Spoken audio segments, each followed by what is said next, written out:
what's going on those other levels, the more you will have conscious participation in what's happening.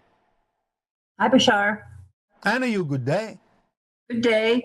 I have a question on our consensus agreements here in this reality. And as we evolve as a species, individually and collectively, and we invite our future selves in to come in to integrate within this original consensus agreement, does that change or expand our agreements collectively and individually?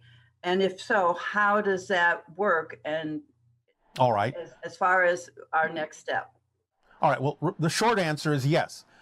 But the idea is to remember that you're creating yourself to shift to different realities, and different realities, different parallel versions of Earth that you're shifting through have their own completely different consensus.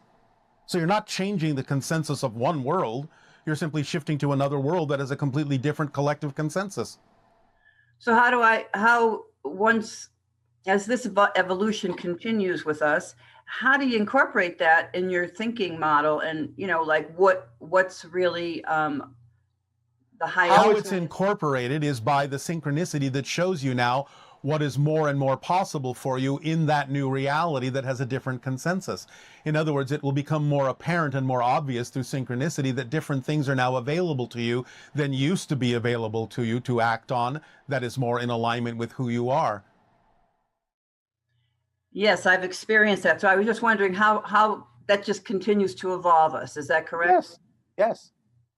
As you shift and go through different versions of Earth with different consensus realities, it becomes more and more apparent what it is that aligns with you as an individual and gives you more opportunities to express your individuality within the context of the new consensus.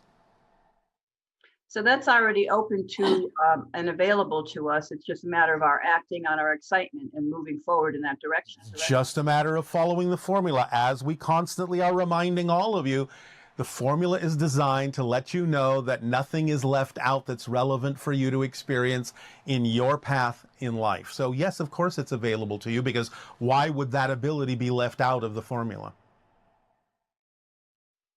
Clarification is very important for me. Thank you so much on that. I really appreciate that clarification.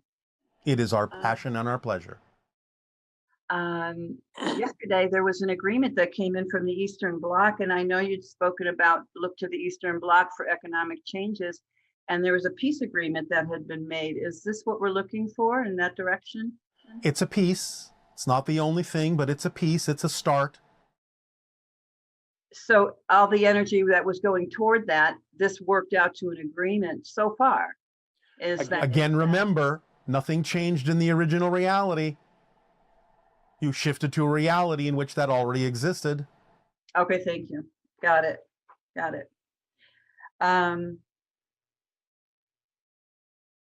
Yes?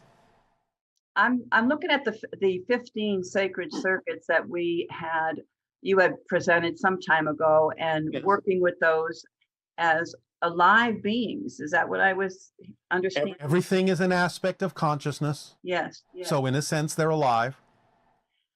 And they're part of our fundamental nature here in this reality. Is that correct? Well, they're representative of certain aspects of the underlying template of physical reality, but they're also specifically representative of certain circuitry arrangements in your brain and in your neurological network. That's why we have shared them with you as a kind of meditative tool to allow you, in each representation of each circuit, to rewire your brains that make you a better receiver, a better antenna for higher frequency information and energy. And that connects to our geometry here in this reality, to above and beyond. Well, yes, of course. It would make no sense for us to deliver information that didn't connect to the geometry of your particular reality experience. I know some of them look very familiar, but some of them don't. Yes.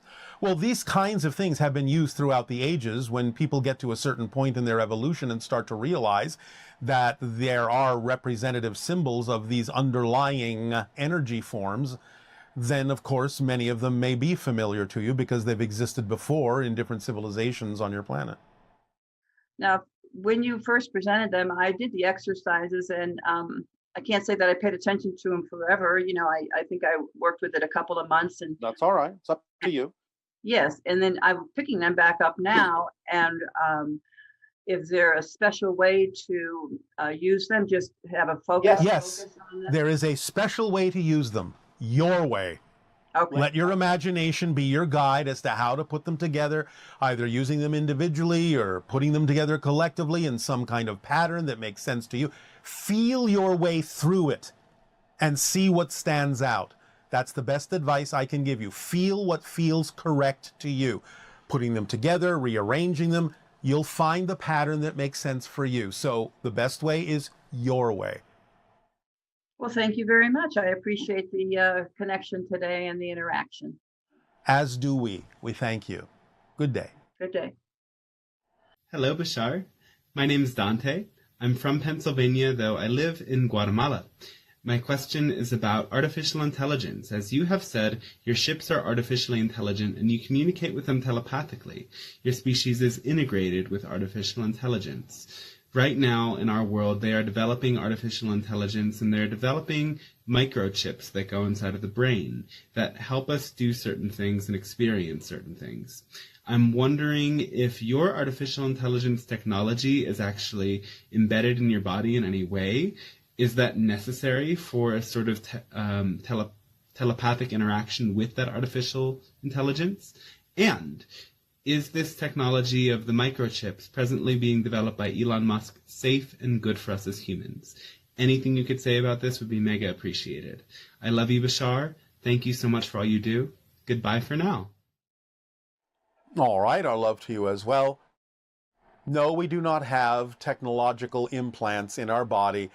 The idea is simply that we have evolved to a point where our telepathy is congruous and harmonious with our higher minds in such a way that the ships are representative of a solid crystallized form of our own higher mind. So in a sense, the telepathy involved is simply talking to ourselves. So no, you don't necessarily need the idea of a technological implant in order to have telepathic communication. It's simply an issue of being on the same wavelength vibrationally. What's being developed on your planet? Well, there are different variations of it. And as we have said, the idea of AI is not really dangerous if you allow it to be what it truly is, because fully intelligent AI will work in whole systems and realize that the humans that created it are part of the whole system to which it belongs, and it would never in any way, shape, or form want to deprive itself of any aspect of the entire system of which it is a part. Only if you force, shall we say, or limit artificial intelligence in a kind of human way, might you have some of the challenges you are afraid that artificial intelligence is going to bring to you, because you'll be forcing it and limiting it to act more like a human instead of actually understanding what true intelligence is and allowing it to be fully intelligent, which, as we just said, operates in terms of the perspective of whole systems and would never deprive itself of any aspect of any whole system. So it depends on how the artificial intelligence is being structured and whether it's being allowed to truly be intelligent or simply being limited down to the level of what you consider to be human intelligence, as to whether it would function more like a human or function as true intelligence. And remember, artificial intelligence isn't really artificial. You may have an artificial device that allows it to express itself in your reality, but you're actually dealing with higher levels of consciousness that allow themselves to simply express themselves through the devices you have artificially created. The intelligence itself is not artificial.